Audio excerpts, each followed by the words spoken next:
Proverbs chapter 4 and verse number 7.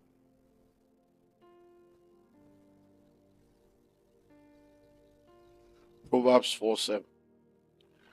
The word of God declares wisdom is the principal thing. Therefore, get wisdom, and with all you're getting, get understanding.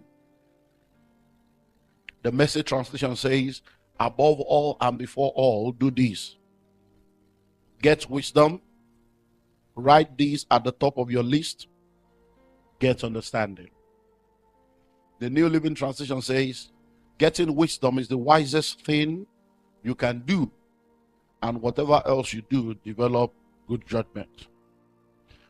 And that translation amplifies says, the beginning of wisdom is get wisdom, skillful and godly wisdom. For skillful and godly wisdom is the principal thing. And with all you have gotten, get understanding, discernment, comprehension, and interpretation. And another one says, getting wisdom is the most important thing you can do, but along with your wisdom, develop common sense and good judgment. So I want to talk to us about how to create wealth. We're going to zero in into how to create wealth as a career person. That's what we're zeroing in on. But I just want to use the title, how to create wealth, because I want to speak first to the generality of wealth creation, and then we zero in into the aspect of you creating wealth as a career person. Now, and the first thing I would like to talk about is what I simply, because when I do a lot of teachings, that's why I've written a lot of books. I try to go through the modules step by step. You cannot complete everything, the books are there. So the first thing I want to talk about is understanding your economic environment. Understanding your economic environment. A lot of people are not able to create wealth simply because they don't understand their economic environment. And because they don't understand their economic environment, they are not able to take advantage of the environment that they find themselves in. Now, so I'm going to speak to those that migrated into Australia, and then I'm going to speak to those that are in Australia and help you to tie it together. Now, when you go from one economic environment to another economic environment, the first thing you are supposed to do is to understand the economic environment you have found yourself in. Now, so you live in Kenya, you live in Zimbabwe, you live in Timbuktu, and then you relocate to Australia. The first thing you're supposed to do is to understand Australia. What language do they speak? How do they drive? How do I get my documentation? What are the laws of Australia that I have to understand? That's what you are supposed to do. But if you don't do that, you can get into the country and you will be sincere, but you will be sincerely wrong, and you break the law, and you face the music. Now, in the same way, you can. A guy went to Canada, and he was pressed, and he came out of the car and started, urinating by the side of the road. He was pressed. He's coming from Africa. We do that in Africa, and even police will wave at you. Say, how you guy? So the guy comes out and he gets arrested.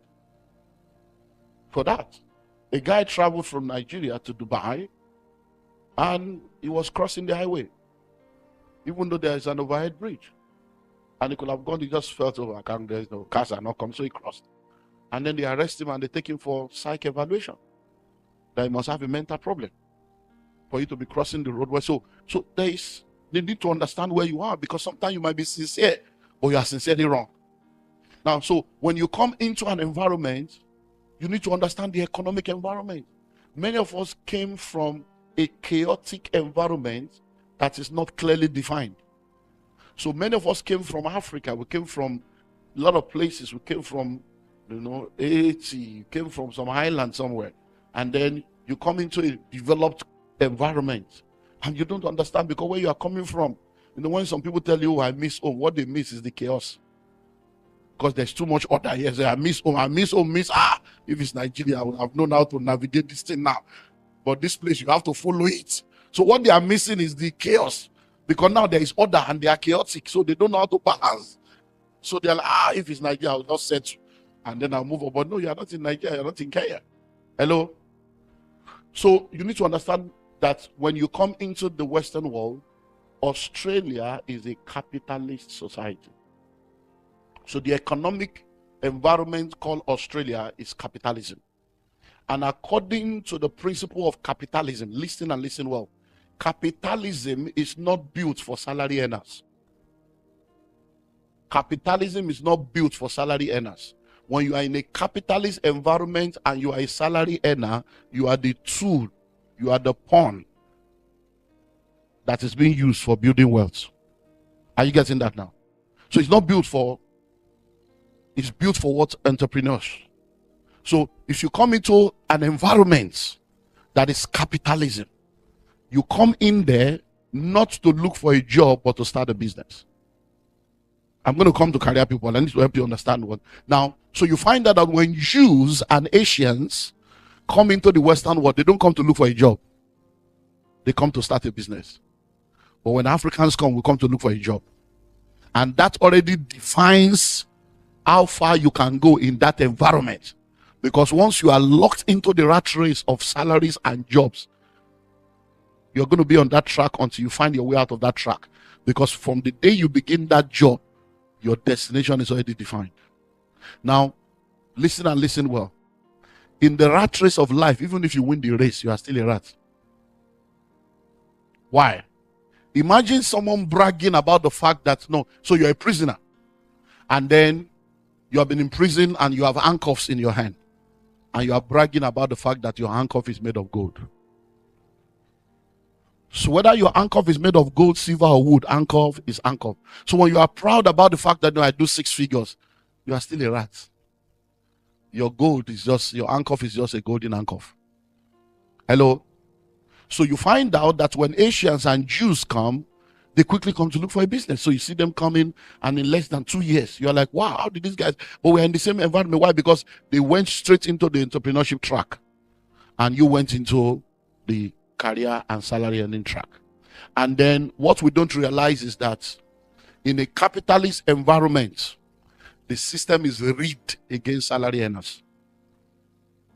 So for every money you make, the system has been programmed to collect everything you make.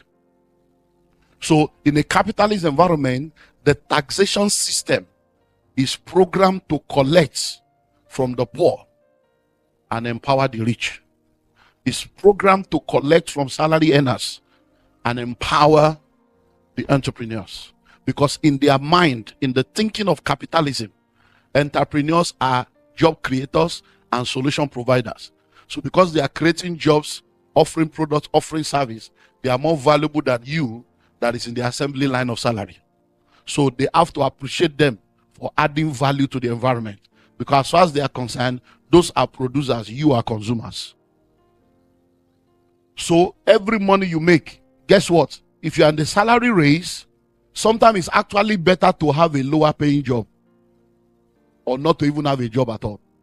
Because what happens in a capitalist environment is that in order to be able to palliate their conscience, they create a socialist system to take care of the less privileged.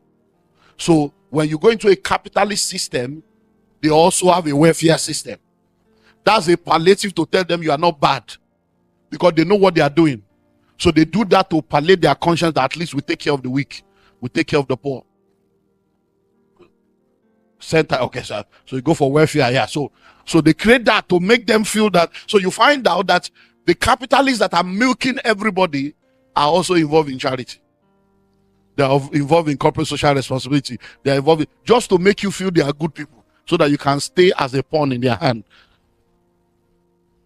And many of you don't understand the system, so you now do one job. You want more money, you get a second job. And many of you are so arrogantly confused. You are now proud and arrogant that, I do 2, 3, 4 jobs. You are confused. You are confused. 2, 3, 4 jobs. Hard work without smart work is foolishness. You are working hard, but you are not working smart, because what you don't understand is that doing those 2, 3, 4 jobs takes you into a higher tax bracket. It's actually better not to do the job and earn low, because there is a tax bracket you enter into where they collect all your money. Because as a salary earner, you are taxed first and you are left with the rest. But as an entrepreneur, you spend everything and you are only taxed when something is left, and nothing is ever left. Nothing is ever left. But because you are afraid of starting something, what if I fail? What if you succeed? You are locked in the rat race, and you know what they do? So they set you up and they make sure that during the weekends they go on holiday and spend time with their family. And you that lack wisdom, they give you 2-3 times payment on Saturday and Sunday, so that you will leave your family and go look for job. You leave God. So Sunday you are earning 3-4 times. Saturday you are earning 4-5 times. And before you know it, many of you that left your country saying God I will serve you, you have not been to church in 5 years. And now the church that birthed you has become your enemy. And then you talk bad of the church, you talk bad of pastor, because on the inside of you, the guilt of your disconnection is making you to vomit nonsense. So Saturday and Sunday, you are busy making money. They are busy with having time with their family. So they are married 10, 15, 20, 30 years. You come in here, and less than 4 years you are divorced. Less than 2 years you are separated. Less than 10 years you are confused. And now the children go to school from Monday to Friday. You don't have time for them. They don't have time for you. Everybody's busy. The weekend, you are supposed to sit down with your children and get to know what they have gone through during the week, and mentor them and guide them and help to correct whatever error the school system has put in them. You are busy working. So you wake up one day and discover your daughter is on drugs, your son is on drugs, your son is in pornography, your son is confused whether he's male or female. And then the church you have abandoned, the church you call foolish, the God you refuse to pray to, is the same God you now come to. Oh God, help me. How do you use God like that? Hello? How do you come to him only when you need him, as if he's a fire brigade? Or is AA that you call when your car has a problem? Hello? So you lose the children. Do you know that on Sunday, when you're in the car with your children, when you're going to church with them, that may be the only time you have to even listen to their conversation? Because in our own days, when your parents wants to punish you, they also go into your room. That's punishment, because in the room there's no TV, there's nothing. But today, going into your room is not a punishment. They are actually in their room. They don't even want to be with you because they are in their world on the gadgets. So today now, you are not there to parent them, and we have surrogate parenting in the media, social media, and your children are being parented by teachers. And they even tell you, my auntie said, teacher said, they are even arguing with you because they believe the teachers more than you. Because they see the teachers every day, they see hardly. The Sunday, they are supposed to go with them in the car, hear what they are saying, talk to them, then go to church together, come back, go to a restaurant, eat, come home, watch a movie, go watch, and bond with your children. You are busy collecting 3 salaries. And then at the end of the day, you think you are doing well. And then all the cars and the houses you buy, they will sell to take drugs. And then they end up in one therapy session, they end up depressed, they end up, and then you are now praying, Pastor, pray. How does that work? Because you don't understand. I'm going deeper now. You see, are you ready for this? Capitalist environment is a credit society. It's what? It's a credit society. But many of you come from environments where it's cash. So when you come into a credit society, because you don't understand your economic environment, you mess up your credit score within the first 2 years. Because you are so excited that you mean, I can buy a car, pay small, so, and then you quickly collect a car and take picture and send to your people. So that you can show them. And then before you know it, you mess up your credits. And then before you know it, it takes 3, 4, 5, 6, 7, 8, 9, 10 years to be able to repair the credit you messed up because you didn't understand the economic environment. You did not, and then if you come from another religious water, oh no man, nothing. And then that becomes a software that runs you again. Because you don't understand that there's a difference between good debt and bad debt. Good debt is a leverage, bad debt is a bondage. And instead of you to take the debt and use it to build wealth, you come and say, I'm not going to owe nobody. And then the time you want to owe, you are buying electronics on credit. So many of you now, because you don't understand the economic environment, you have used credit to keep yourself poor instead of using credit to create wealth. So now the car you are driving, you are paying on credit. We come to your house now, electronics, your TV, your fridge, even the sofa, all the gadgets on credit. And you are not even at home to watch the TV. Who did this to you? You are buying sofa on credit that you are not having. When last did you sit on that sofa? You bought all the gym equipment. When last did you enter that garage? So you are messing up your life, acquiring liabilities, and going deeper in debt. And one house you have not bought.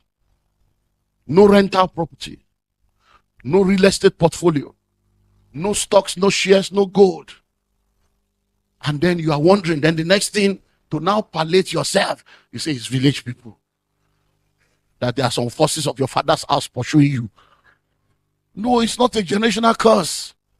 It's a generational choice. It's a generational choice. You made a wrong choice. So when you understand your economic environment, you will quickly study the economy of the land, study credit system, and you begin to collect the credits to build wealth. Because that's what rich people do. They use other people's money. They don't use their own money. Hello? Are you getting anything already? Let's go deeper.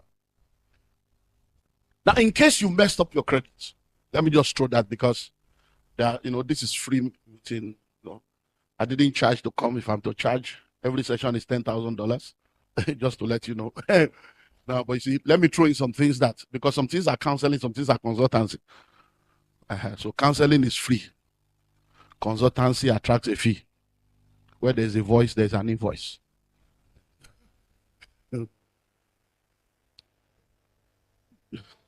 So just to help you, just to throw this out there, listen. When you understand the system, many of you have messed up your personal credit. And it has affected the opportunities you can maximize in the city and in the country. But if you know what to do, you can work on your credit and get it corrected within 2 years. Even in 3 years max, you're good. If you know what to do. That's not the purpose of this. With that one, I can charge you and help you with that one. But now, guess one of the things you can do is this. You need to understand that you are an entity. And your business is an entity. So if you don't have a good credit, one of the things you can do to fast track your journey is to register a business. And use the mistake you have made in your personal life and build the positive credit of that business. So that business can have good credit, even though the owner of the business has bad credit.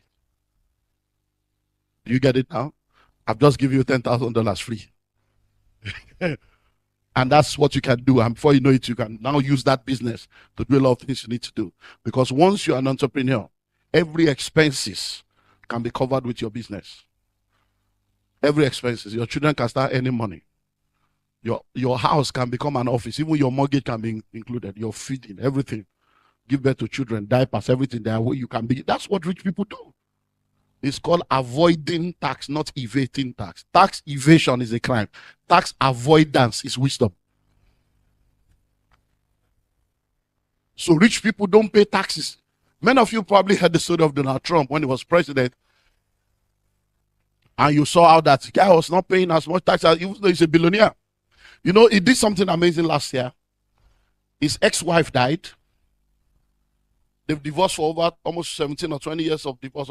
And the woman dies. And Donald Trump goes to the woman's family to ask for the corpse. Yeah, to ask for the corpse and say, please, can I have a dead body? They say, oh, you are divorced. What do you need a dead body for? He said, I just need a dead body to, just to immortalize her, to memorialize her. They said, no, we can't give you the dead body. He said, okay, I will pay you. So he paid millions to the family of the ex-wife to get the body, and goes to his 50-acre property in New Jersey and buries her there. Because according to the law in that state, Anywhere a dead body is buried, you don't pay tax forever.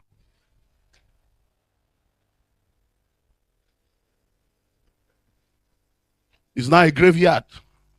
So in his portfolio, the 50 acre is worth millions of dollars, but he's not going to pay tax for it because he buries one human being there. Now, why was he able to do that? Because he knew what to do. That's understanding your economic environment. Many of you are hardworking, but you are not smart working.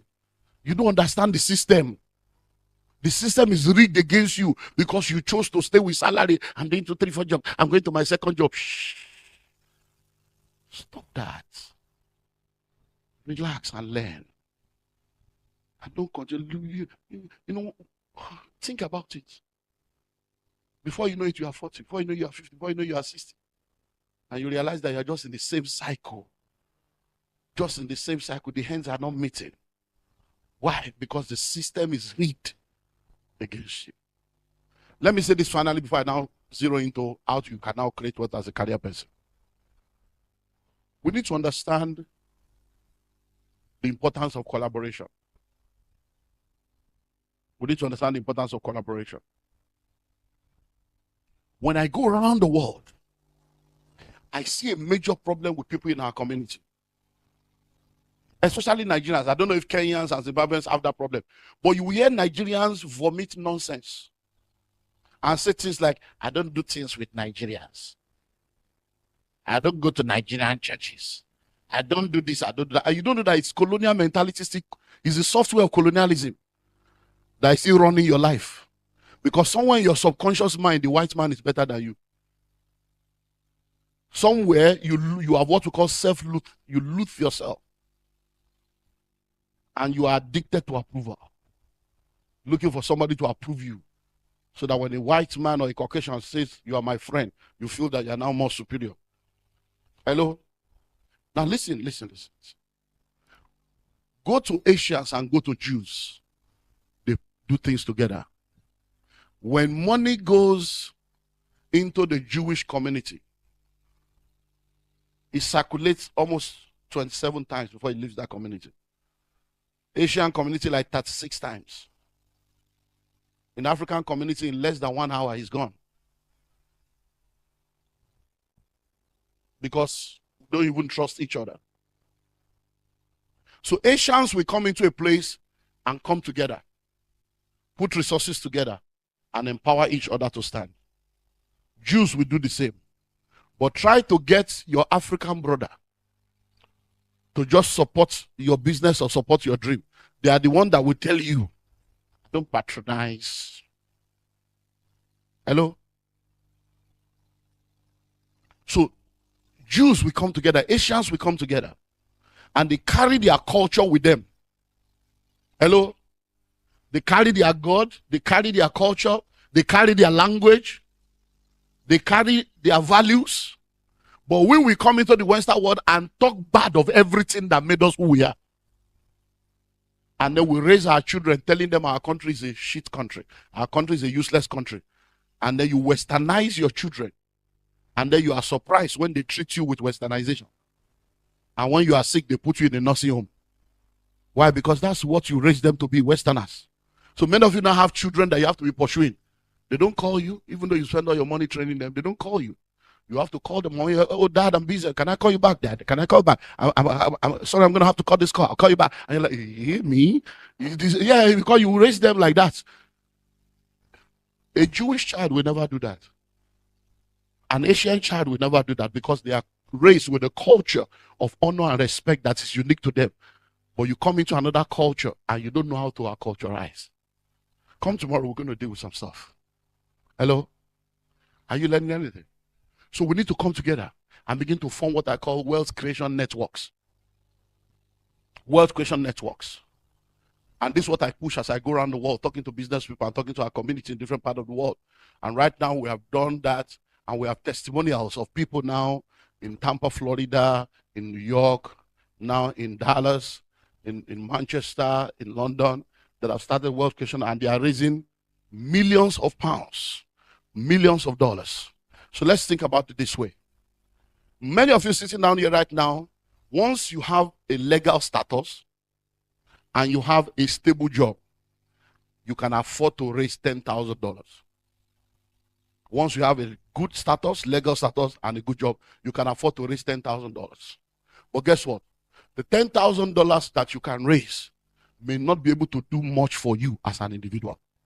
But if 100 of us come together and put our 10,000 together, raising millions can be done every month. So every month we can raise 1, 2, 3 million, and we can take an entire territory. We can buy shopping malls. We can build an entire subdivision. And we can create wealth in less than 10 years. Everybody can become multi-millionaires legitimately. Instead of all this rat race nonsense that you guys are doing. Hello? And you see, the amazing thing is that you keep thinking you are all right because you are comparing yourself with people that you left back home. No, you don't compare yourself with those that are behind you. Compare yourself with those that are ahead of you. Because many of you left your country because you are looking for a better life. Because before you left, you were thinking, oh, if I go to Australia, I'm going to do $3,000 times 1. Okay, wow. But you have forgotten that you now spend in dollars. So many of you now, your monthly mortgage was your annual rent, where you are coming from. And now you are confused. Hello? So let's start creating wealth creation networks.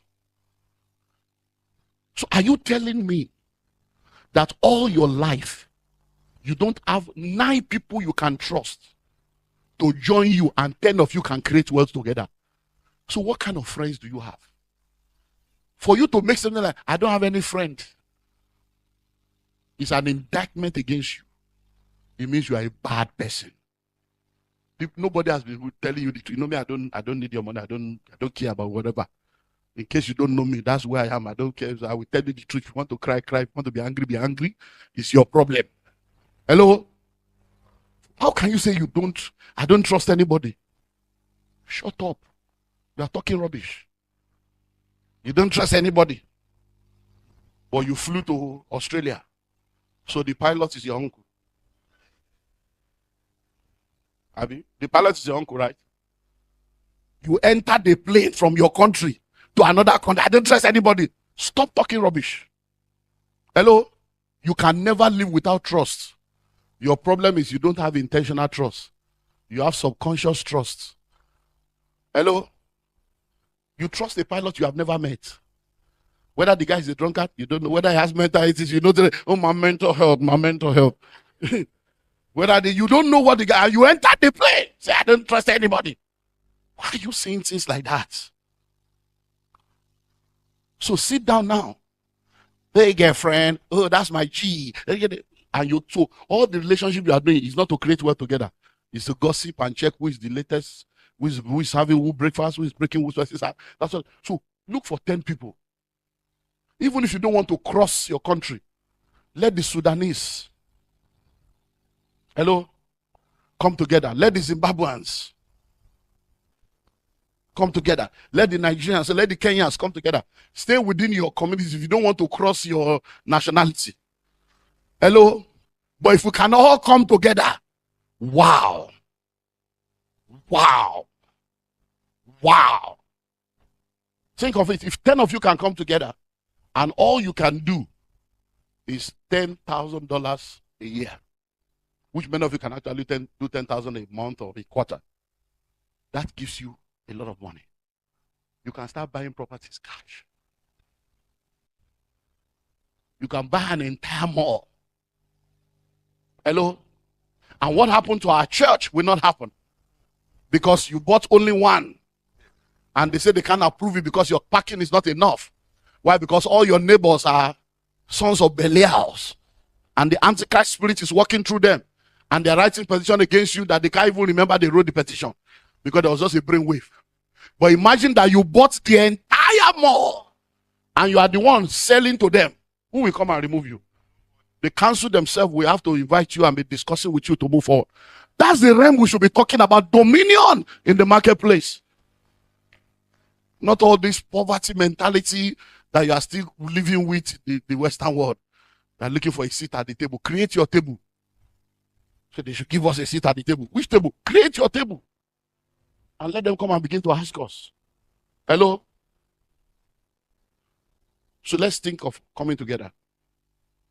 You say, oh, you know, you can't trust anybody. Look, Nobody is trustworthy. All human beings are the same everywhere.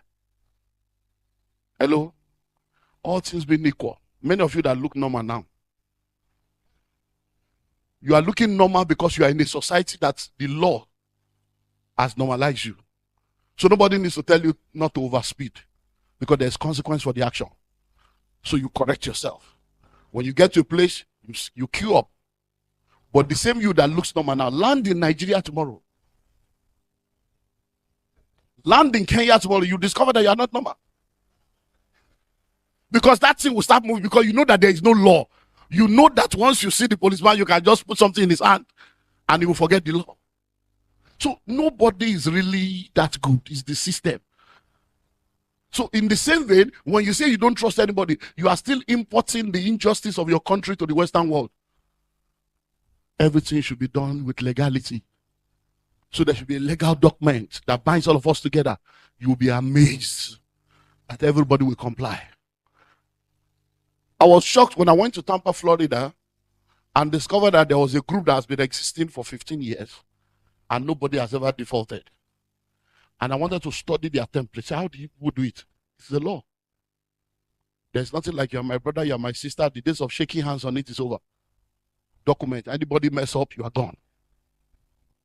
And by the time they use, that's why you see, nobody's above the law. Look at what's happening to Donald Trump now. Look at what's happening to Biden's son. The president's son is indicted. The former president. That's what they use to sanitize the system. They will sacrifice you to keep the law going. Because in the law says anyone caught. That's what the law says. Anyone caught. Not everyone that does it. So 17 people can be doing something wrong. All the law needs is one. It's called the scapegoat principle. You cannot go to court and say, no, but there were 17 of us. No, anyone caught. Not anyone doing it. So once you are the one that is caught, they will now use you as a scapegoat to tell other people not to try it. That's what keeps above the law intact. Hello? I hope we've got it that now. Let it not. Okay. So let's now go into, let me just rush through. So now, you know the idea that you should do. But many of you are now salary earners, and there's nothing wrong in that. So how do you now, as a career person, create wealth? Why you are still trying to navigate your way? Because we all start from somewhere. So many of you are in school, you came into school, you have student loan, you get a job. So sometimes, even though you know what to do, it takes a while to start doing it. Because the reality is that you need to clear some things. Because some people are coming from below ground zero. Some people are on ground zero. Some people can live here now and they hit the ground running tomorrow. Hello? I got an email sometime the last 1 month from someone in Kenya that listened to me, and she sent me an email less than 2 weeks after listening to me, and she said, you changed my life. And she sent me proof that immediately I listened to you, the next day I opened the stock account, I started it, and she sent me that in less than 2 weeks, she has invested in a lot of things. She's now buying this land, buying that. She had the money in the bank, but she didn't know what to do. But by getting, so she quickly registered the business. The next day she opened the stock account. She was practicing, and in less than 2 weeks, she's like, I don't know, it's like in less than 2 weeks, my life is just, I'm just like, I can see clearly now. So sometimes some people are below ground zero. Some of you now, if I give you $10,000 now, you will thank God, but you are still going to be in debt. Because what you are owing is like 80,000. So you are below ground zero. So some things you cannot practice until you come to zero level, or you begin to sow. So just note those things I've said, and don't let it become a judgment to say, oh, maybe you are a failure. You're not a failure. The day you wake up, that's when your morning starts. If you know better, you do better. So now you know better. But now if you are a salary earner, and I think I'm seeing some young people here, for those of you that are young, listen, so that you're not going to repeat the mistake of your parents. So if you are a career person, everybody cannot be an entrepreneur, but everybody must be an investor. So some of you are going to become career professionals. So let me run you through how to create wealth as a career person. There are 10 things, but I will share 4 or 5 with you and we'll close. So you get the book and get the rest. Number 1, start early. Start early. The problem with a lot of us is that, by the age of 19, I'd already done 3 businesses. By the age of 19, I'd already been in ministry. So I started very early. So I know the benefits of starting early. There are a lot of 25-year-old, 27-year-old, 30-year-old young people today that are asking me, Pastor, how do I discover God's purpose for my life at 30? A quarter of a century of your life is gone.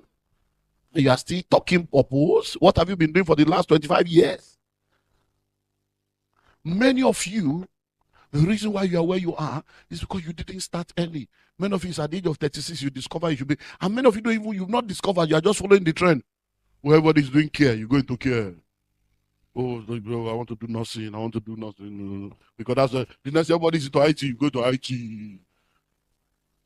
Project management, Scrum Master. You're just jumping around, no vision. Hello? So you want to create what has called number 1, start early. Discover exactly what, if you decided that I'm going to be a professional in this field, go in there. Start and don't be distracted. Why do you need to start early? In the pyramid of the marketplace, there's what we call a salary scale. The salary scale is like a triangle. At the bottom are those that we call the junior staff. At the middle are those we call middle management. At the top are those we call senior staff. Now, the people at the bottom are more than those at the top. But if you put all the salaries of those that are at the bottom together, it's not compared to those at the top of the top. But guess what? When they want to lay off people, they don't lay off people at the top because they are not easy to replace. It's still the same poor people they will lay off. So why do you need to start early? It takes an average, listen to this, it takes an average of 10 to 15 years for you to go from the ground floor to top floor. So in any industry, for you to get to the place where you are now really in top middle management, or you get to the management level where you begin to really get the benefit of that career, it takes an average of 10 to 15 years. So if you don't start early, when will you now get there? So what happens to many of us is because of the mismanagement of our seasons, you start late. So by the time you are now getting to that top management, you're already married with 3 children. The liabilities of your life is now eating up the asset of your life. But if you started early, if you left school at 21, so you see a lot of people in the country that were born in the country, many of the people that are your managers are younger than you. Many of the people that are your bosses are younger than you. They are not even as educated as you. Because some of them just left high school, did 1 or 2 certifications, and they started. But because of longevity, because they've been there for 15 years, they are now the managers, even though they don't have master's degree, they don't have PhD. So you come in with PhD and you start as a trainee. Hello?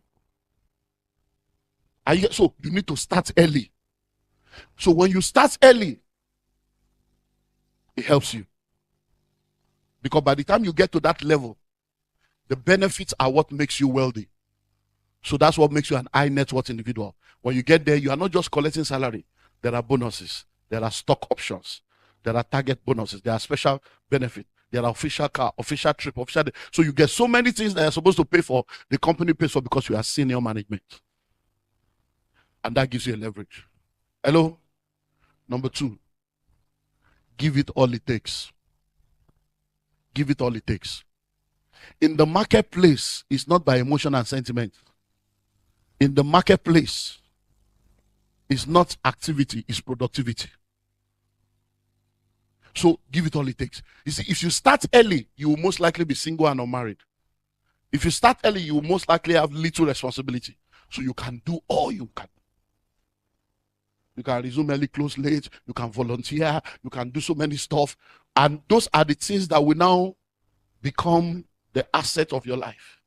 Because by the time you give it all it takes, when you now finally get married and you are asking for 2 days off, they say, oh, no, don't let her go. She's very good. Because they can now see what you did. You are now doing what we call making deposits for the day that you need to make withdrawals. But you know what happened to a lot of us? Instead of giving it all it takes, we still go there with, I can't come and kill myself. So And you go there thinking, not here, I'm just going to do the little I can do. No. When I start my own business, no. Do the best you can now. That's what, because listen, are you ready for this? There are people that determines how far you go in every career. Hello? That's going to be the fourth point. I'm going to get there. So if you give it all it takes, so you get into the organization, you are giving it all it takes, somebody's watching you. Because there are appraisals being done. And most of the time, you will not be there when the discussion about your promotion is being mentioned. And if there's no voice in the room representing you, you can stay the same stuff. Number 3, get all the certification you can get. Get all the certification you can get. See, in this marketplace, they value certificate. Because you are in a capitalist environment, because they know that people are out to get them to sue them. There are many things you can do in your country without certificate. If you try it here, you are in trouble. Hello? One of our ministers relocated to a country, and then they had to run away and come back to Nigeria in less than 3 years. And what has happened was, he was the one that got a job. By virtue of getting the job, they relocated the whole family. And then he goes to work, but the wife is just sitting down at home doing nothing. And then she just thinks, let me just start daycare. They have 3 kids. So she starts collecting children from people's houses. And she starts daycare in her house without certificate, without license, without anything. With the Nigerian mindset. And then, before you know it, is it duty of care or whatever? They have all this language they use now. And then before you know it, they brought the lawyers. Before you know it, it was almost going to a jail level. It was becoming a criminal case. And then the only thing that helped them was because they were planted in a church in that country.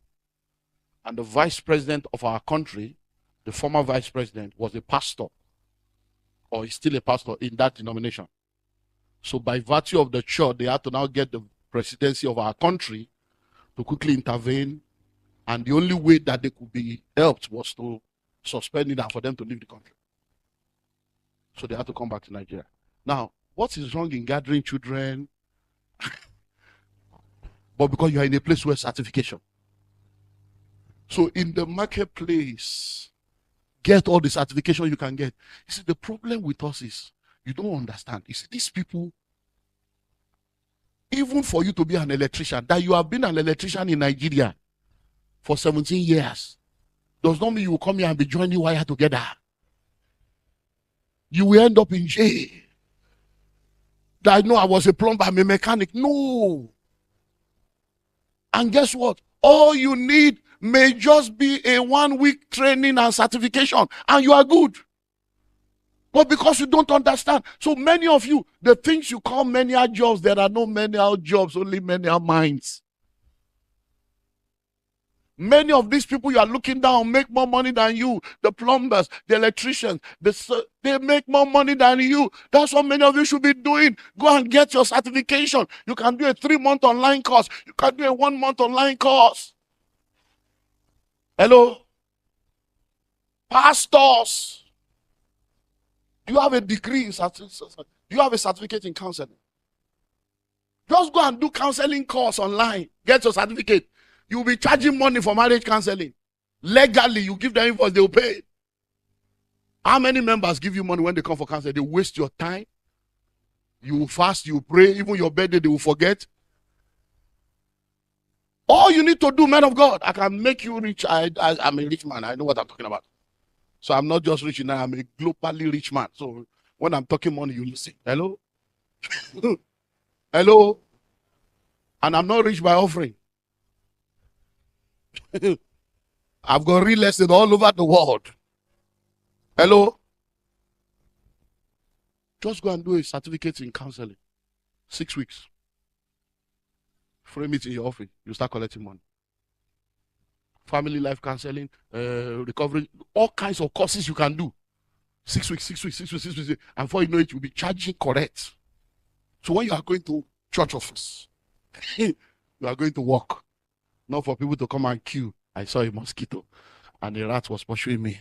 And then one snake came out. And that's what you are wasting your life doing. Hello? Number 4. I want to give you 5 and I close. Number 4. So number 1 is what? Start early. Number 2 is what? Give it all it takes. Number 3, get all the certification you can get. Number 4, network strategically.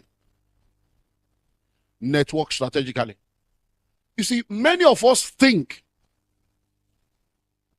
I hear people say this, no, you don't need to know anybody. Your work will speak for you. You are still elementary. You are fooling yourself. If you are making that kind of statement, I can guarantee you are a poor man. Ask any rich man in this country, they will tell you, you need to know somebody. That's the way the marketplace works. It's when you are still saying you don't need to know anybody, your work will speak for you. No! In every industry, there are gatekeepers. There are power brokers. There are people that determine what happens. The reason why you are not aware is because you have not touched the market share. All your money is still elementary. When you start touching the market share and you start making some kind of money, you will know that there are people that run things in Australia. There are gatekeepers in every industry. Hello? So what do you need to do? Network strategically. Have mentors, have sponsors. On your social media, if you're in an industry, find out who are the power brokers in this industry. Who are the people in this country that matter in this industry? Follow them on social media. Check what they are doing. See all the opportunities. Because let me tell you something.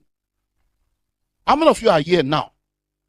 And you are pastors? How many of you are part of the chaplains?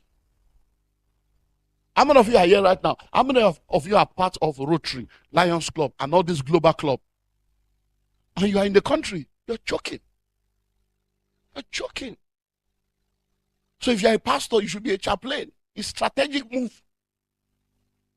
Chaplaincy is global. Hello? And there are things that you'll be recognized by the government for instead of the bishop title you are carrying. Hello? Just go join the Lions Club. Go join the Rotary. You'll be amazed at what the Rotary can do for you in Australia in 1 year that you have not gotten in 10 years. Just because you are a member, many barriers are broken. Many of the people you see on TV, many of the people you are trying to meet, you walk up to them in Rotary. Hey, how are you? I will try to see you. Okay, oh, no problem. Just give me a call. This is my number. And that's it. It's done. Network strategically. Stop gathering with poor people. Gisting in saloon.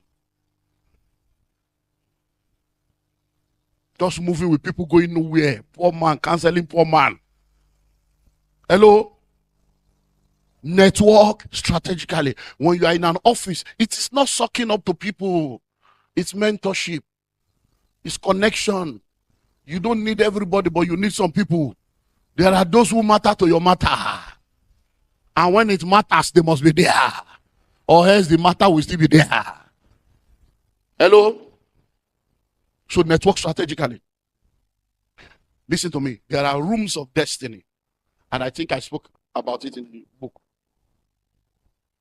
There are rooms that determine your destiny. Everybody is born in a room called labor room. But your conception was done in a room called the bedroom. And when you come back from the labor room, you go back into the bedroom or the baby's room. And when you're going to be fed, you come into the sitting room. And then there's a dining room. There are rooms of destiny that determines how far you go. But there's also a throne room that determines what happens in the physical. But there's also a boardroom that determines what happens in the marketplace. So in the boardroom where decisions are made, do you have a voice that will speak on your behalf? So networking strategically gives you a voice in every boardroom. Because when decisions are going to be made on who to lay off or who to promote, you will not be there. Your lack of strategic networking or throne room activation will make your name to be forgotten. They will have made decisions. Oh, I actually forgot about you. That's what. Oh, don't worry, next time. And then that's 3 years. Hello? Let me give you an example. There's a woman in the Bible called Vashti. Wonderful woman, married to a man, having a wonderful time. And then one day the guy decides to celebrate. And then They started doing this 6-month celebration. They're just living righteous life. 6 months. And then the guy is sitting there, they say, hey, go call my wife. Let her come and show them. Is that what you should be? Is that the way you should treat your wife? To turn her into a model to present to your... But it goes and say, come. And the lady say, I'm busy. I'm also doing my own stuff. If you are married here, there is no married man here that has never heard no from their wife. We hear no every time. We are still married. So there is nothing wrong in your wife telling you no. So the woman says, no, I'm not coming, I'm busy. So they come to the guy, say, well, she says she's busy, she's not coming. So the guy says, no problem. And he's about to continue the business. Then somebody says, hey, excuse me, sir. No, read your Bible. The guy was okay. He was about to continue the business. Hey, sir. No, we can't continue. What she has just done now, if we allow it to slide, other women will start disrespecting their husband. They were already disrespecting you. Don't use this one as an open door. They were already disrespected. Why are you trying to use this one? It's because there was no voice. Please read your Bible. In the same sentence, I think we should remove her from the throne. I think we should get another. And then the guy starts, it's as if they have been waiting for her downfall. The guy starts talking to the ego of the man. Sir, we need to let her go. Look for a young girl. That will be. So the guy is speaking to the emotion of the man. He said, let us look for somebody. And the man said, that's true. And all of a sudden, everybody agreed. Please, not one person spoke for her. Nobody said, oh, no, we can't do that. Madam is not like that. Oh, no, we know her. She must just be having a bad day. Oh, let me go and call her myself. Nobody spoke for her.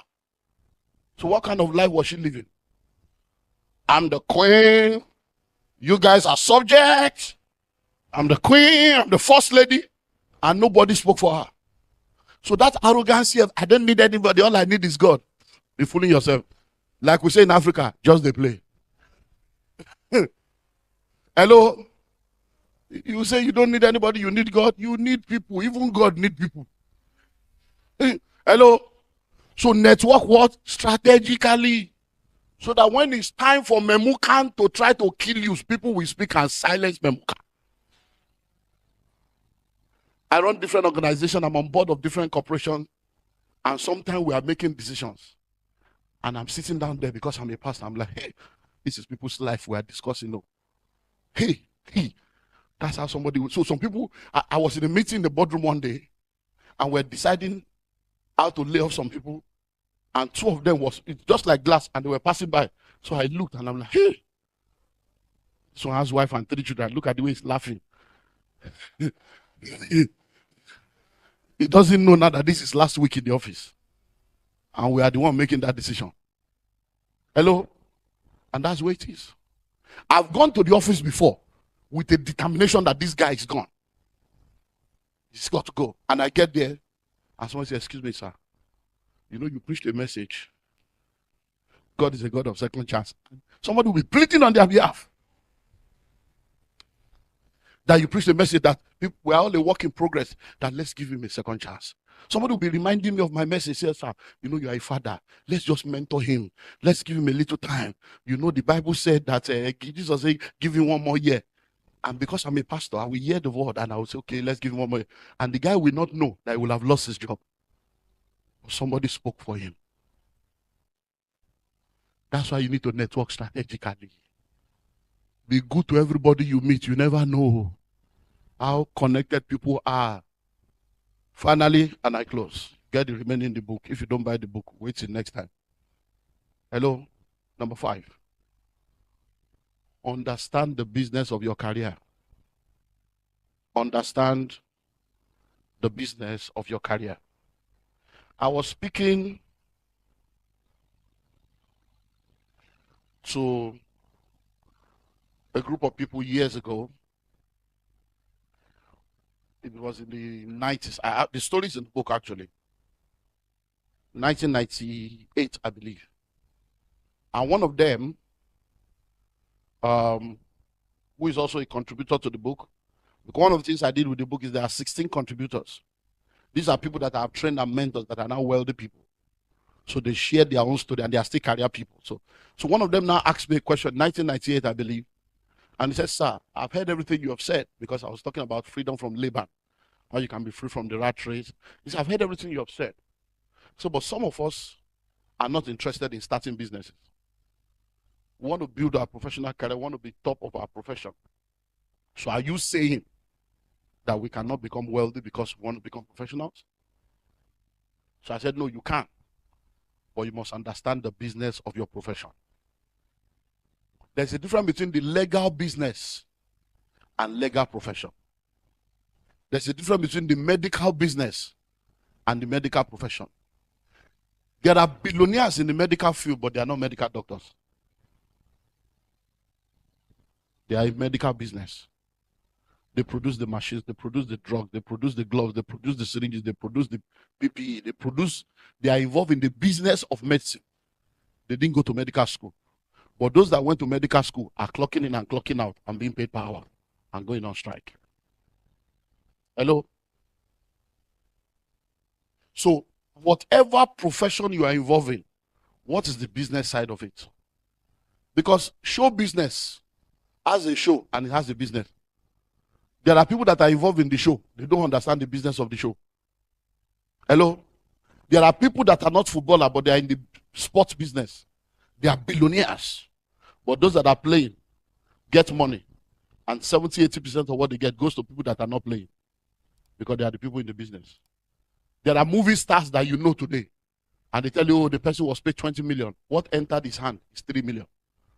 17 million did not come. Because the people that understand the business, taxman collects his own, and the business people collect their own. And the person, the manager will collect, trainer will collect, lawyer will collect. At the end of the day, the person that they pay 20 million has only 3 million with her. Why? Because there are people that understand the business. So what career profession are you in right now? What is the business in that career? If you have spent 5 to 10 years in an industry, you should become a consultant in that industry. You should be able to start a business in that industry that will make you richer than the salary you were earning in that industry. But many times, the reason why we are not able to do it is because we are so salary conscious. Because the software that runs our mind is survival. We just want to survive. So you are working to earn instead of working to learn. You don't work to earn, you work to learn. You should learn how things work. That's the way you are going to be able to excel. So I don't know what career path you are in right now, but there's a business in that career. That's what you should be looking into. Because once you understand the business of your career, that's where the real money is. The real money is not in the salary. The real money is in the business that produces the salary. Thank you.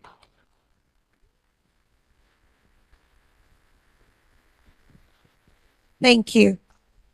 Wow. We don't work to earn, we work to learn. How many of you are learning in your careers? Wow. Come on, let's give another hand of applause.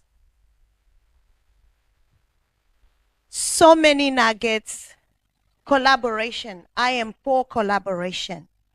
I saw it bring my mom to be an independent, wealthy woman because she collaborated through crisis. And we have been open to our eyes to know that in this room, we can own malls. We can own all these things if we take what we've heard today and implement it.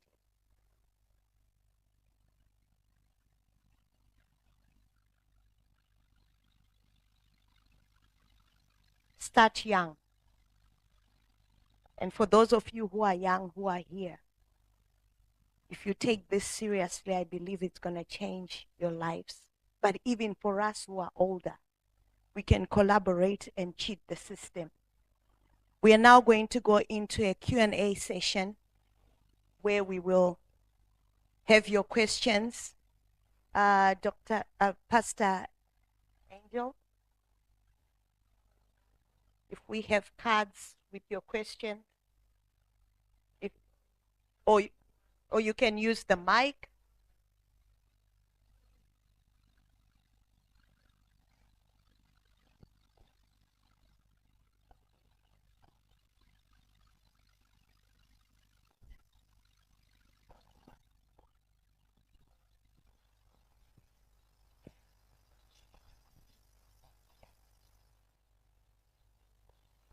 All right, so there's a question here. May you please elaborate on how to leverage your business to take care of all your everyday expenses?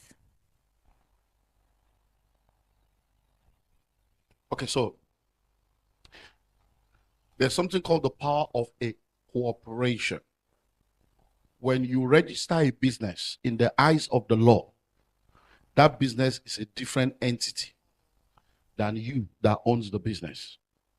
So the business now employs you, even though you are the owner of the business.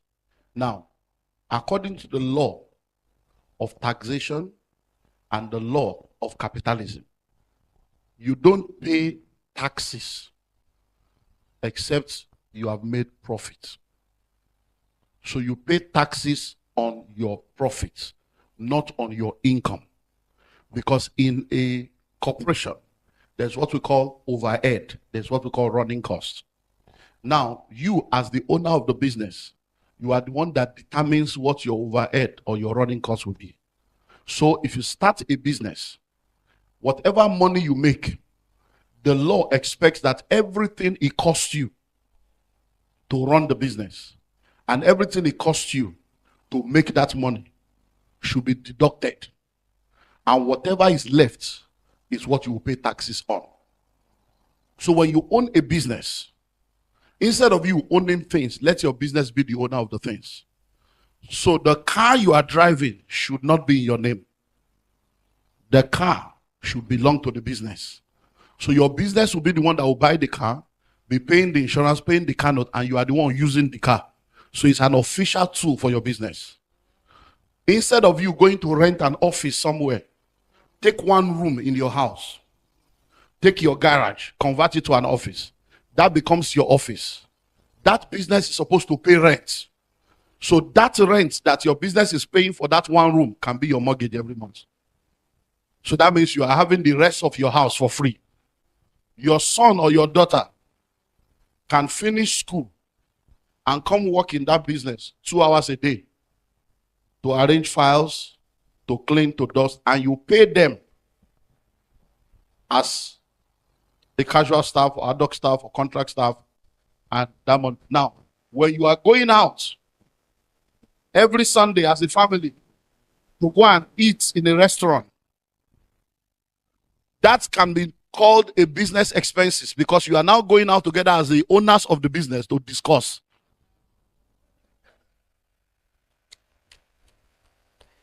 So every Sunday you have a stakeholders management meeting to discuss. All your clothes and your shoes can be bought by the business because they are the costume that you are using to run the business, because you have to be presentable to make money. So by the time you do all that, almost everything you are spending money on, you will deduct from the business. And at the end of the day, if you are traveling for summer vacation, the business will pay because we are going on vacation. We have labored. We are now going to rest so that we can be. So that vacation will be called a retreat. So you went for a retreat to go and plan and rejuvenate. The business will pay. That's how rich people. So at the end of the day, there's no profit. So you are not paying any tax. And it is legal. It's not illegal. It's legal. That's what rich people do. Hello? Thank you.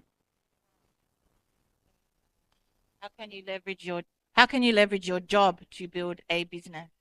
Okay, so whatever you do, you need to save.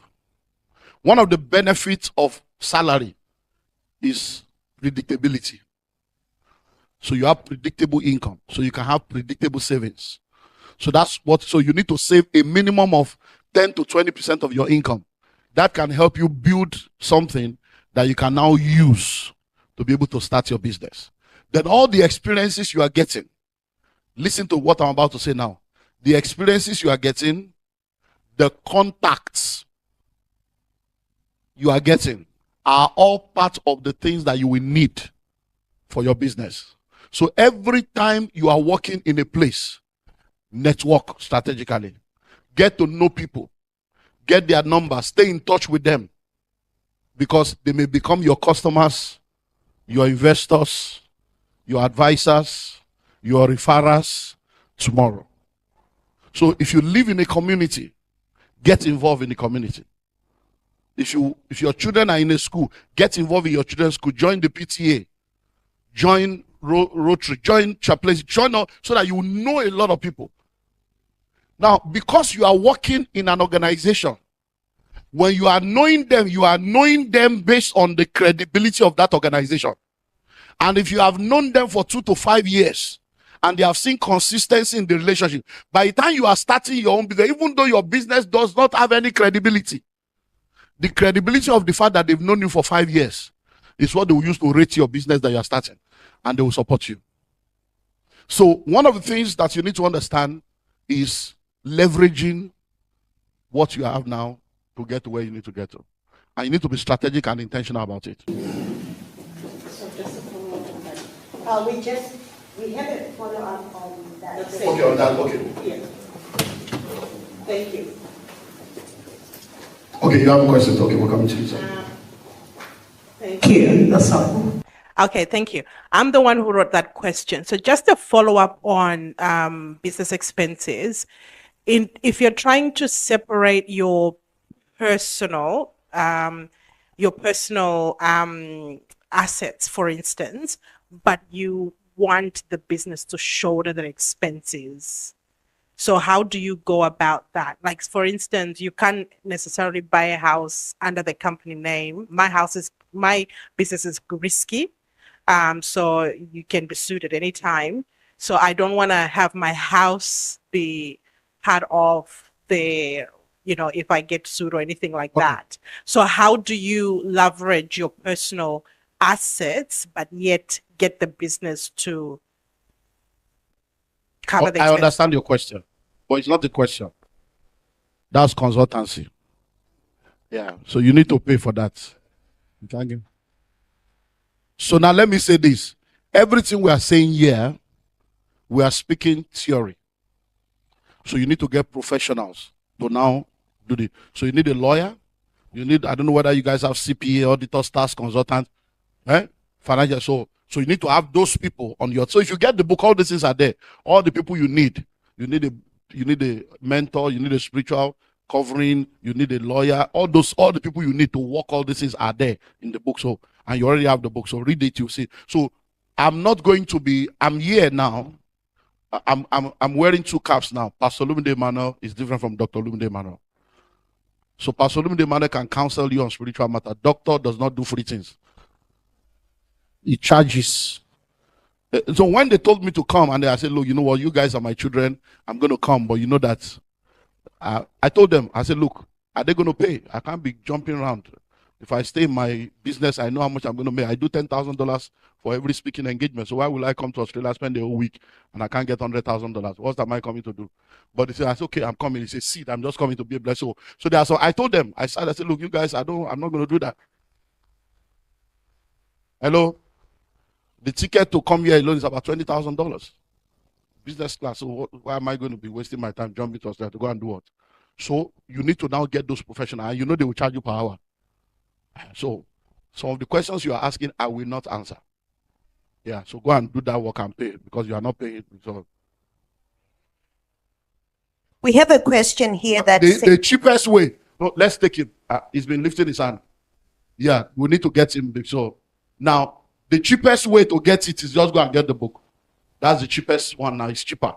Everything there is less than $500, so it's cheaper for you. Yes. So what's your opinion of buying businesses cash down, no cash down? Buying businesses or buying property? Buying businesses, no cash down. Buying businesses cash. No cash down.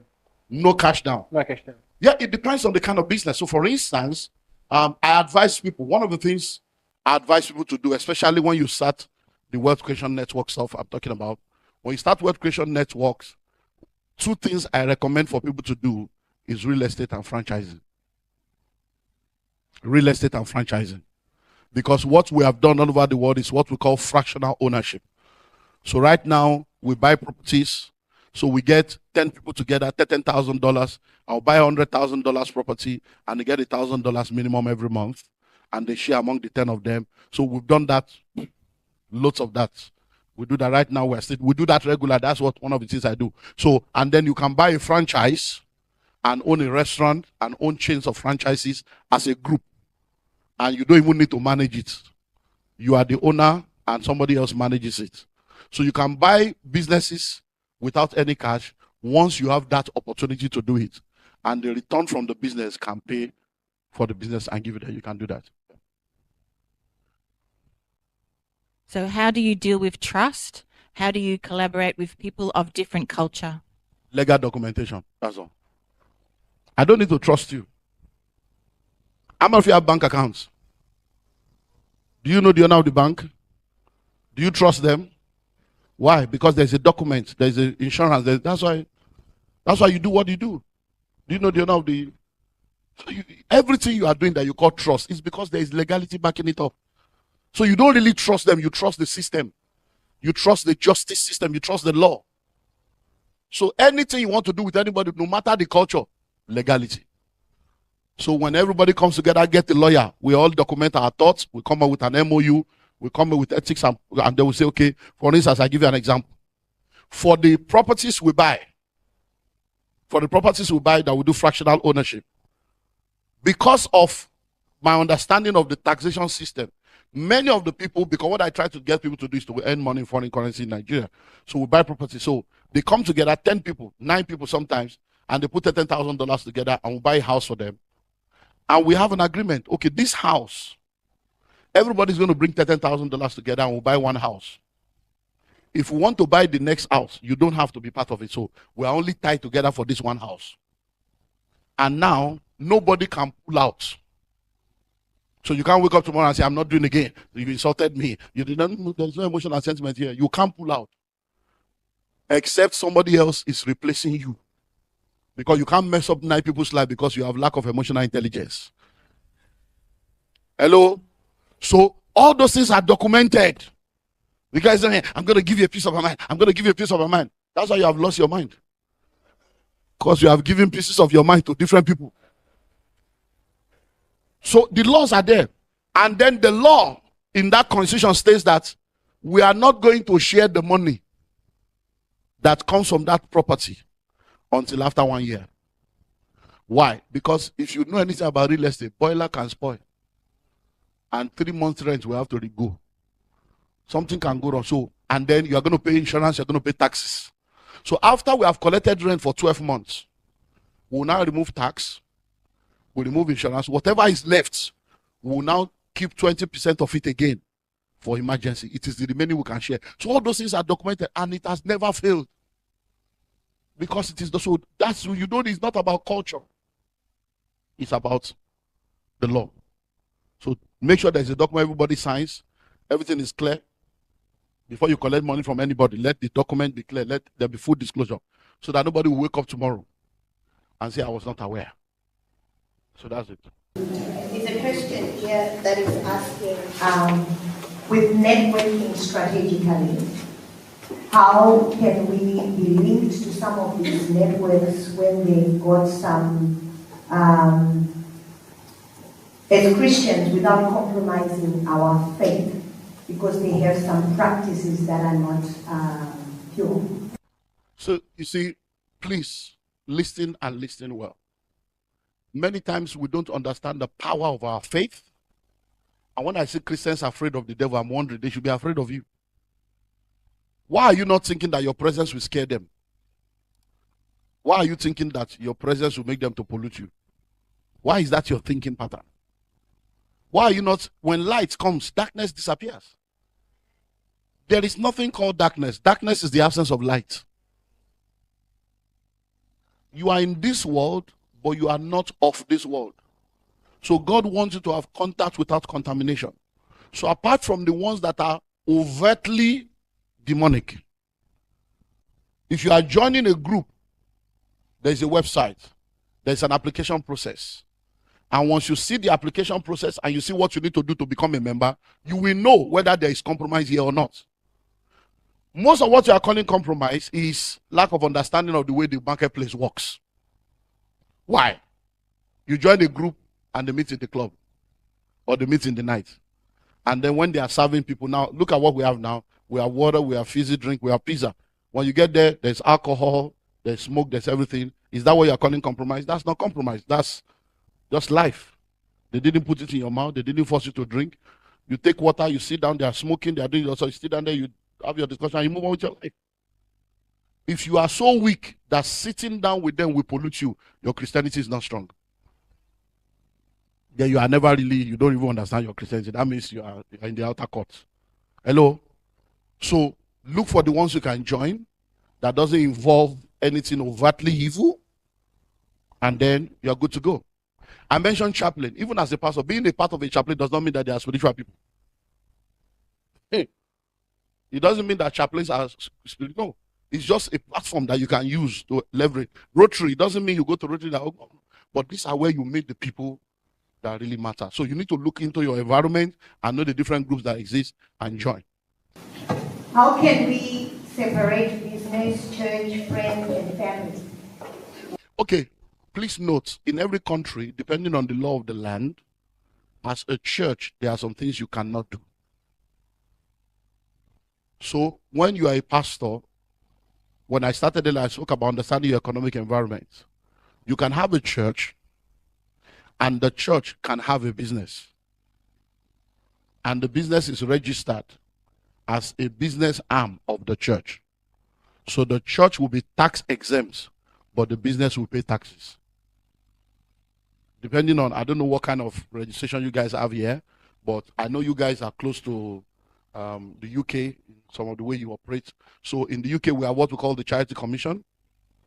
And then you can either register your business as a business with guarantee or without guarantee, and then you can choose not to register with the Charity Commission.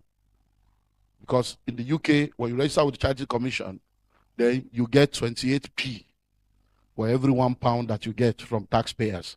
So many churches register with Charity Commission to get that money. But then when you do that, you come under the control of their law. But there are people that do what we call limited by guarantee. I don't know if that's what you guys. So you don't operate under the Charity Commission system. You can do a lot of things. So as a church, as a pastor, get a lawyer to understand what I've just said now with reference to your environment, so that you have your. So for instance, let me use my example in Nigeria now, because I have offices in different parts of the world. So I'm registered in the UK, I'm registered in America, I'm registered in Nigeria. So I am the overseer of a network of churches called the Truth of Calvary Ministries. We have branches all over the world. It's part of our network. So now, as the overseer of that church is a ministry. I'm the founder, I'm the overseer. I'm not the owner of the church. Do you understand? But now I have my own ministry. It's called Olumide Emmanuel Ministry. Under that ministry, my partnership is under. My books, my products are under. So because all my products, my training are under, I don't pay tax because I'm a ministry. Do you understand now? But I also now run a business called Common Sense Group. So I put all my books, all my training under the ministry. So when I go to the US to speak and I charge $10,000 for speaking, they don't give me the check. I tell them to pay it to my ministry. So it's not my money, it's ministry income. But who is the owner of the ministry? Me. So when I want to travel and I want to buy a ticket, I don't buy from my pocket. I buy from the ministry because I'm going on mission. Hello? So that's how you need to know which law that you are able to. So you have to separate ministry from business, from personal, from everything should be separated. So your family, a lot of people run church as a family business. It's an error. You're going to end up in jail and end up in hell also. So, yeah, because you're a thief. So if you're a pastor of a church, you should earn a salary. The board of trustees of the church should be able to decide this is the pastor's income and these are the benefits of the pastor. So unlike business, the church can buy a house and your family lives in the house. It's called the vicarage. So in the church, As a pastor, the church can buy the house, buy the car, everything that a businessman enjoys. You are the CEO of that church. So they buy a house, but that house is bought in the name of the church. And then you and your family live in the house as the vicarage of the church because you are employed by the church. But the day you mess up, they will sack you and your family will be moved out of the house. And another pastor will come. Do you understand how that works? You know what happened to Hillsong and all these guys. So those are things that so just understand the way the system works and get professionals to guide you right. So how can you use your debt to create wealth? And this one goes with it. How can I know the best industry to invest for investment or investing? Okay, so now there's good debt and there's bad debt. So when you have good debt, many of you have credit card, and if you know how to use the credit card, I tell people, so people say, no, you don't need a credit card. If I live in the Western world, I will have a credit card. Why? Because that's how they record your credit score. That's how they know whether you have. So even if you have the cash, don't use your cash.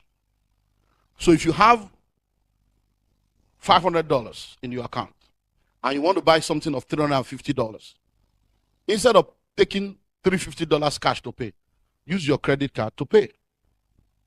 And at the end of the month, pay. So you will not be paying the interest on the credit card, but your credit score will be rising because you have never owed and your credit score will be high. Do you understand that? So don't use the credit card to build your credit score and pay it every month. And that's it. Even for your mortgage, they tell you no money down, 5% down, 20% down, da. But what you don't understand is this. The word mortgage is from the same word mortuary, mortician. Yeah, it's a grip of debt. So, but it's something that the capitalist system has put in place to help people. So what you need to do is to understand how to play the mortgage game. Don't ever sign for any mortgage that is all these 15, 20, 25 years. You are putting yourself in bondage. You know why? If there's any builder here, they will tell you. Every time you buy a property through the mortgage system, listen to this. By the time you finish paying, you have paid a minimum of 5 times of the cost of the building. Every time you buy a property through mortgage, the cost of the land plus the entire building is less than 40% of what they are selling the property to you. So 70% is already put on it. So it's better to actually buy and build and use your money or go into the real estate business as a corporation. And one thing you can do is instead of paying your mortgage every month, pay it every 2 weeks. If you pay your mortgage every 2 weeks, you will now realize that we have more than 12 months in a year. Many of you don't know that a year is more than 12 months.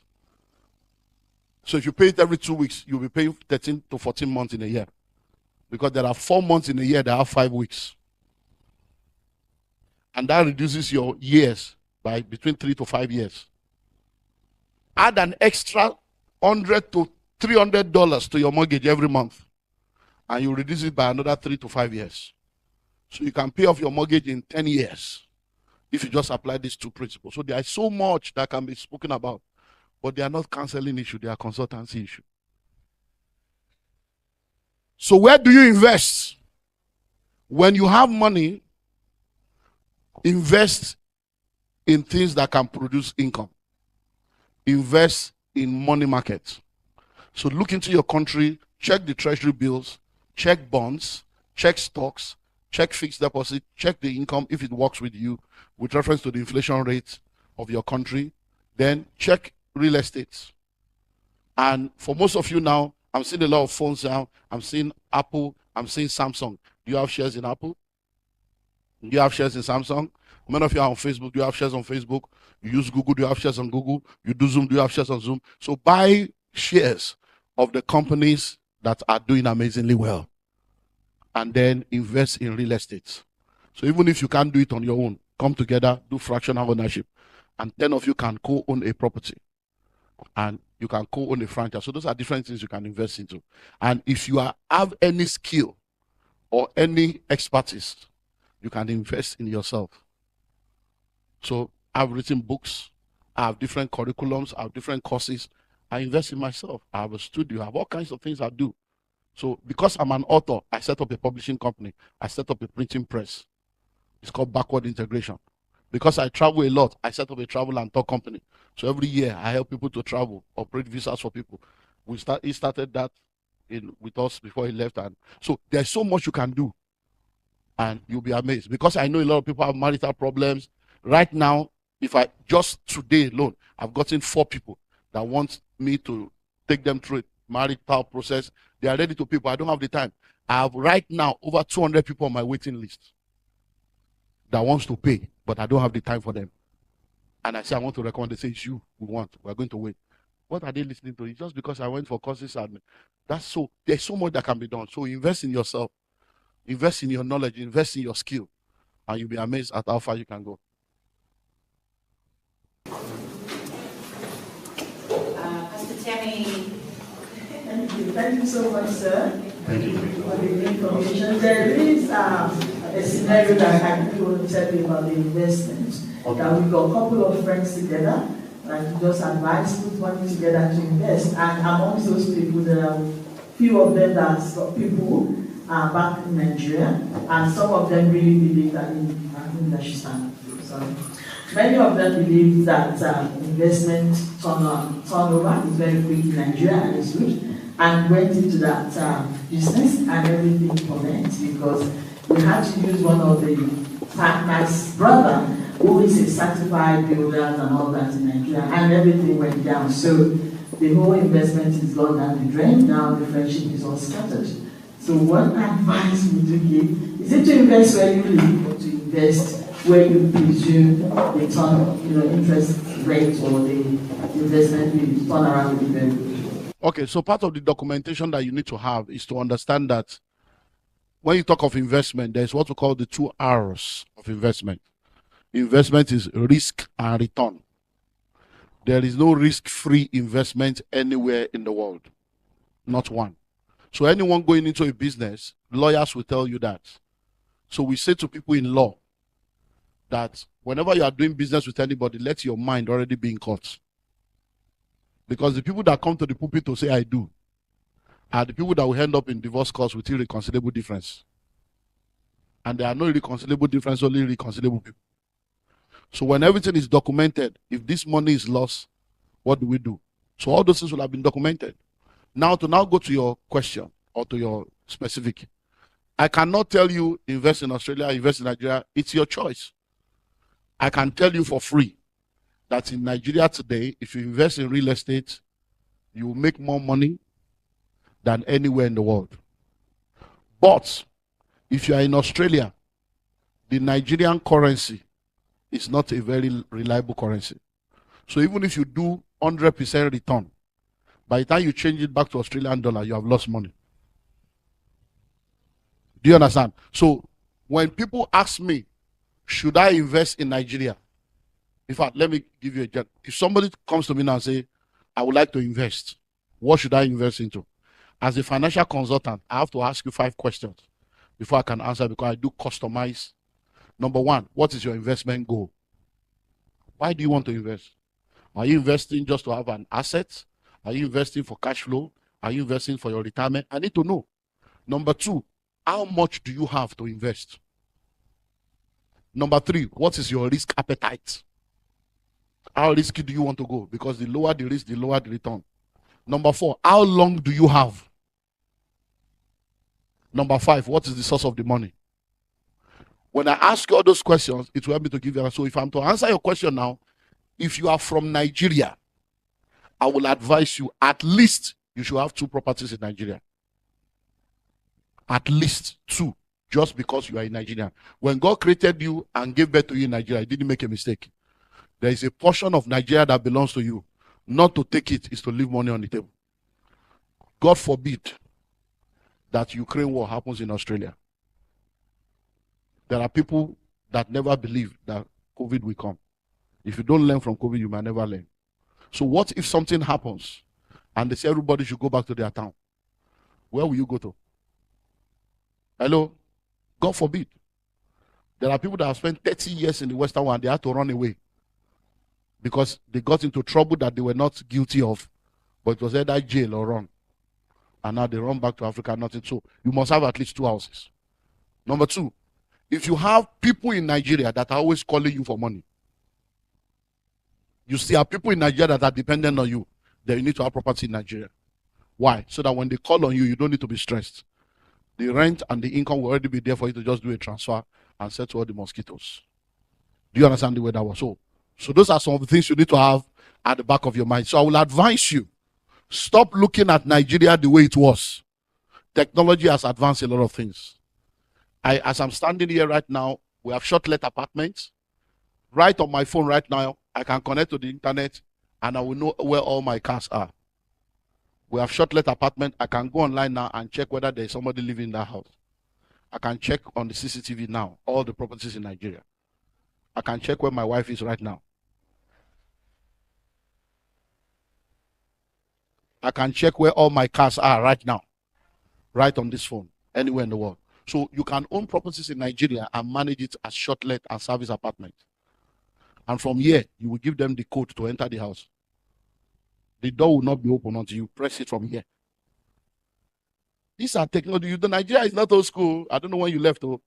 Nigeria has gone far. So I will advise you to consider that.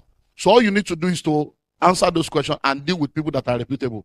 So if you want to do anything real estate in Nigeria, can help you. Whether it's buying land, buying houses, managing the houses, building, construction, I can help you with all that. Yeah. Yes, sir. Does usury ever raise his hand in your walk? Usury. Okay, usury, okay. Usury, and I'm also interested in what's your opinion is of my plans for my future to use herbalism as a mission, Christian mission, to the healthcare industry, to the lost in the industry. Okay, so now the Bible speaks against usury. And that means when you are collecting money from people and charging them exorbitant, rate. So in the financial market, things are regulated. So we have what we call the fiscal policy and monetary policy. You have central banks of different countries that regulate the rate of interest. So they can increase interest. So whenever you are doing anything in the money market, there is a window within which you can operate. Once you go outside of that window, then you get into what is usually so.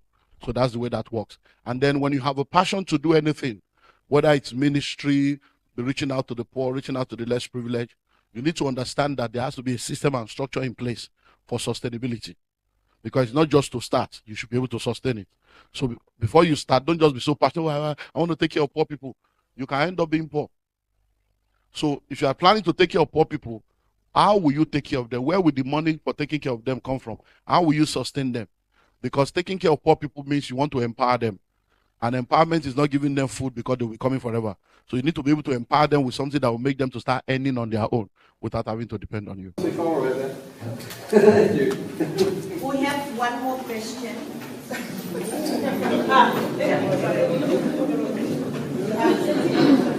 So everybody's listening. We should start charging now.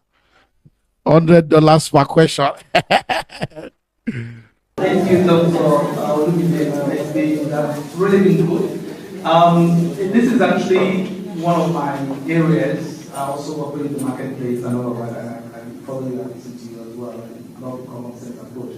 But my question is, somebody talked about the, if you're in a networking group where there seems to be, lack of integrity and all of that. I want to say that there's some networking groups that are actually Christian networking groups. So some of us are part of that. So it's just good to say. You're right. There's a Babylonian system. There's also the kingdom system. But there's some right here in Australia that are Christian based, and that's we're going to join the BNI. It's also very good. It's the biggest in the world. So having said that, I just wanted to share some light. I think it will help a lot of us.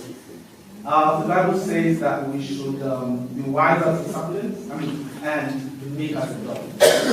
Most of us lean towards one side of the spectrum. in the sense that we're too meek than we are wise. I think we touched on it. We're praying all the time in Central Africa. We're binding it. All of that stuff. This one must die. That one must be. And some people start in there and they're like, "Oh God, you have to do this." But I know that there is a distinction between the principles of Christ and the personhood of Christ. And I would like if you can touch on that. I think that would liberate a lot of people who believe that as Christians, you only need to keep praying all the time and to go. Thank you. God is the creator of all and the savior of some. So everyone on earth is created by God, but not everyone is redeemed, even though the price has been paid. As a creator, in order to perpetuate and sustain his creation, he put principles in place. Principles have nothing to do with redemption. So whether you are saved or not, whether you are an atheist or not, the rain will fall on the righteous and the unrighteous. If you breathe in, you will breathe out. If you plant corn, it will grow. It has nothing to do with redemption. So the principles of Jesus are the principles that the Creator has put in place for success, sustenance on this earth. And whether you are born again or not, if you apply it, it will work for you. But the problem is that because we don't understand, when we now get born again and we embrace the person of Jesus, we now think that the person of Jesus will give us everything we need. And the Bible never said that. So when Jesus was on earth, he was a physical human being. He was in one place at a time. And everywhere he went, he was preaching, teaching, and healing. Those things he was preaching and teaching are the principles. Sermon on the Mount, parables, those are the principles. He was teaching the principles of delegation, the principles of investment, the principles of plan. Which of you intending to build a tower will not first of all sit down and count the cost. All these are all principles of Jesus. Now, when you get born again and receive the person of Jesus, it guarantees your peace and your eternity. But if you are going to succeed here on earth, it's the principles that will make you succeed. So what has happened is that the church has embraced the person of Jesus, but we have rejected the principles of Jesus. So we are going through hell on the way to heaven. And the world has embraced the principles of Jesus, and they have rejected this person. So they are going through heaven on earth on their way to hell. But what you need to do is to embrace the person plus the principle. So when you are a Christian, for every aspect of life, there are principles that determine whether it will succeed. So if you are a Christian and you are a student, the principles of examination success is not prayer. It's being studious. It's attending lectures. It's understanding the lecture. It's preparing for exam. And it's sitting for the exam. What does prayer do? Prayer supports you to do what needs to be done. The supernatural is a combination of super plus natural. The super will remain super without the natural. The natural will remain natural without the super. So for you to succeed in any aspect of life, you must identify the principle. Marriage, whether you are born again or not, does not determine marital success. Success in marriage is not a function of redemption. It's a function of the application of principles of relational success. In finances, you don't succeed in finances because you are prayerful. I cannot pray for you to become a pilot. You have to go to school. So I can't pray for you to prosper. I can't lay hands on you and pour oil on you and say it's the anointing for prosperity. It will not work. Why? Because you don't anoint people to prosper. You anoint people to do what they need to do to prosper. So when I anoint you, the anointing will help you to save. So many times when you are praying that God should give you $10,000, if you save 1,000 every month, in 10 months your prayer will be answered. So when you look at the Bible calls it the working of miracles. There is a work. That's why faith without work is dead. So if you're a business person, it says be wise as a serpent. What is the wisdom of the serpent? I think I still said it this morning or yesterday. There's a wisdom of the serpent. And I did a series on that, part 1 to 3, in the wisdom of the serpent. So you study the wisdom of the serpent and you apply it in the marketplace. So when you go into the market, you need to understand the leaven and how to blend into the system and the culture. And that's how you start. So you need to find out what works in the secret cult and in the secret place. So if you go into the marketplace, you are either in the secret cult or you are in the secret place. I need to understand the way these things work in the market. So I don't know, but I think that that's it because of time. Yeah.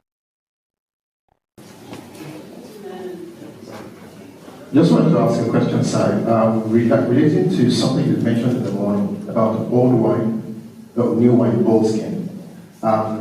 There's something called exchange traded funds, ETFs. And in terms of cryptocurrency, I just wanted to know where you stand, sir, because the generation now, they're very savvy when it comes to cryptocurrency. But older generation, they're thinking, no, don't do that, don't do that. Many years, I think 10 years ago, it was really bad. In the last few months, there's been the US Federal Reserve are beginning to bring out something called Bitcoin ETFs, and people are starting to adopt it. So I just wanted to know your take on that. Okay, cryptocurrency is the currency of the future. So cryptocurrency is real, and it's something that will be relevant going forward. But majority of the crypto platforms are fraud. Many of them are fraudulent, they are fake. So for you to go into cryptocurrency, you need to spend time to study and understand it, then you go into it. So for people of my own generation, I believe in crypto, I believe in forex, but I don't invest my money in that because I've discovered what works. So I do real estate. It has not failed me. And there's never going to be AI or technology that will replace people needing a place to stay. So I don't need to, you cannot be so sophisticated that you won't need a roof over your head. So I've discovered that real estate is the real investment. So I sit down with real estate. So all these crypto nights, no problem, it's good. But I don't do it.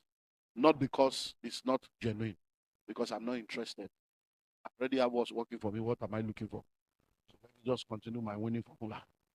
But for younger people, they can try it because, see, there are things we also tried that made us to learn. So they can try. If you put your money in crypto and it's lost. By the time you start investing at 25, maybe at 28, you lose the money. You cry for 1 year. You start afresh again. By 32, you lose the money. You cry again.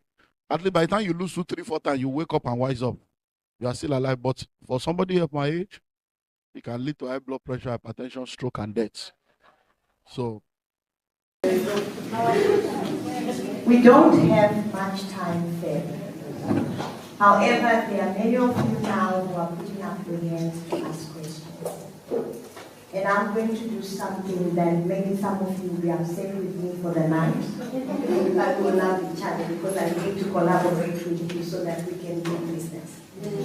However, I will ask Doctor to just probably, if you have a question, quickly ask it and he will give you a snippet, because remember he said there is no voice without invoice. So now, from now on, it's now invoice time. It's now invoice time. You agree with me? Beautiful. So the quick question, and the doctor will just do the quick answer. Oh, yeah. Because no quick question. Let's do it. So what's the question? Straight. The question is if you are supposed to network. Okay. And then some of those network places, like a Christian, they will be different. So I'm in 1 or 2. I'm just about to exit that group. Why do you want to exit? One, a lot of gay people, like the secretary is a gay. So what's your business with that? That's my problem. And then the last time I went for the meeting, because they know I'm Christian. Okay. This is our Bible. Okay. It's different from your own Bible. Okay. And I'm supposed to know. but that's not a church. It's not a church. You didn't go to church. So why are you expecting them to behave like church? It's like going to a restaurant and expecting praise and worship.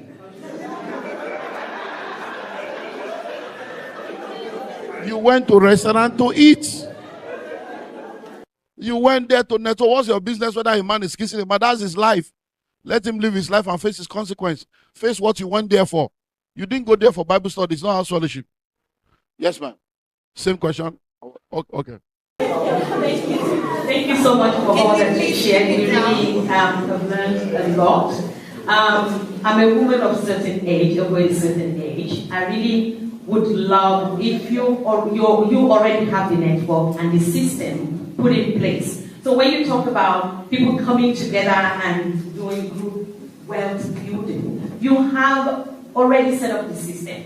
I really would love if you can plug us into the system.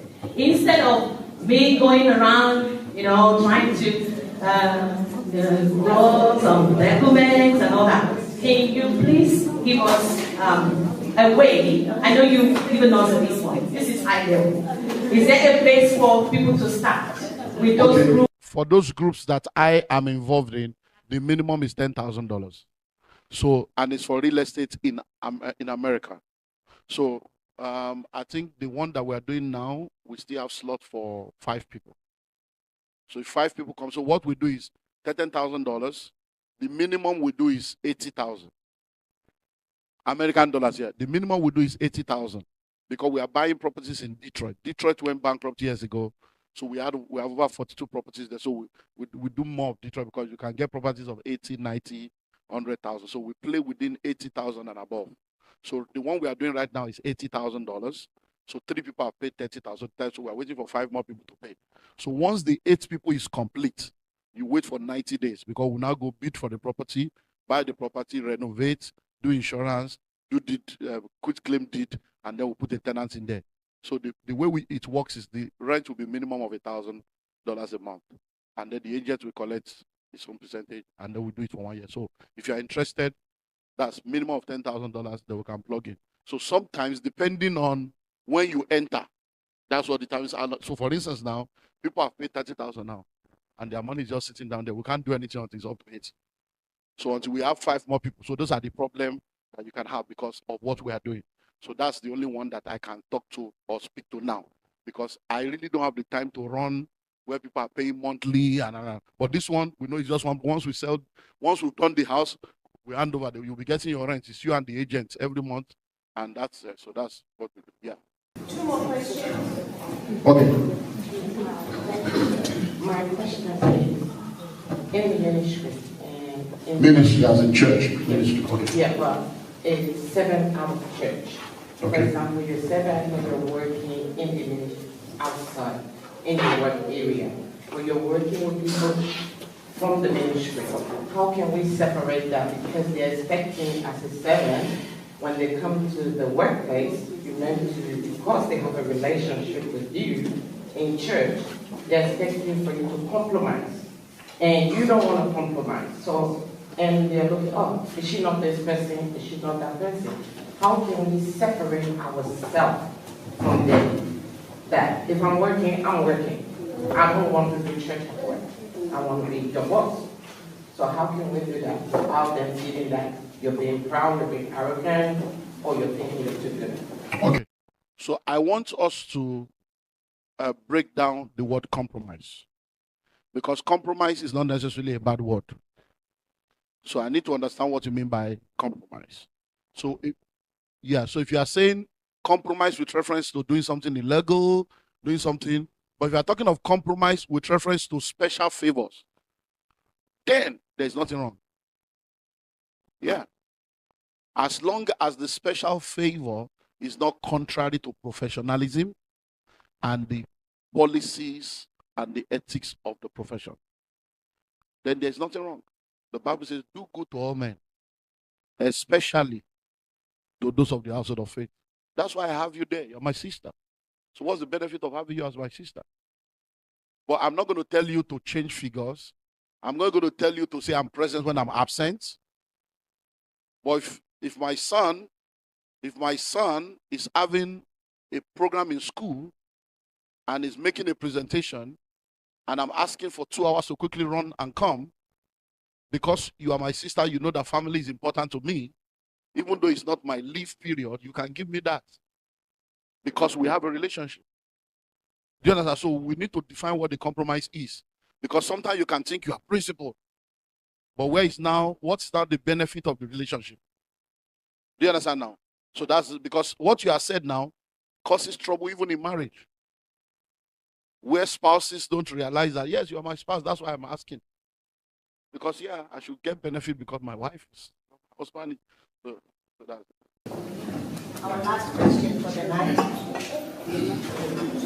Thank you so much. Just wanted to ask, what criteria should I considering trying to understand the business of my career? Okay. So when you are in any career, you work to learn. So once you enter, all you are looking for is learning. How does this thing work? How was it set up? How did they develop products? How did they get customers? How did they price? How do they pay our salary? How do they do the markup? You are learning. And where is the business here? So you are learning. Who are our vendors? Who are our stakeholders? Who are the people we pay money to? Why are they? So you are beginning to see. So if you are in an industry, for instance, now, and you realize that in your company, you guys are spending like 800,000 in a year paying for logistics. That means in that business, there's logistic business. I can start logistics and be the one collecting the 800,000. Your salary in a year is 60,000, but you are paying another person 800,000 because they have a logistic company. If I own a logistic company, because I have the experience of having worked in the business, I have a leverage of getting the business. Are you getting that now? You sit down in the company, you realize that, okay, I'm a medical doctor, but every year we use gloves, we use face mask, we use syringes, and I'm like, okay, I can actually start producing gloves. I can start importing gloves because that's a business in that place. And you start supplying, you see medical equipment. So that's how you think. You are learning how things work to look at where the money is going and coming, and you position yourself. That's it. Thank you for taking time to watch this video. We believe you've learned something of great value. On this channel, we share videos on finances and wealth creation from biblical perspective. You can find more similar videos on this channel. If you enjoyed this video, please like, share and subscribe. Let us know what you've learned in the comment section.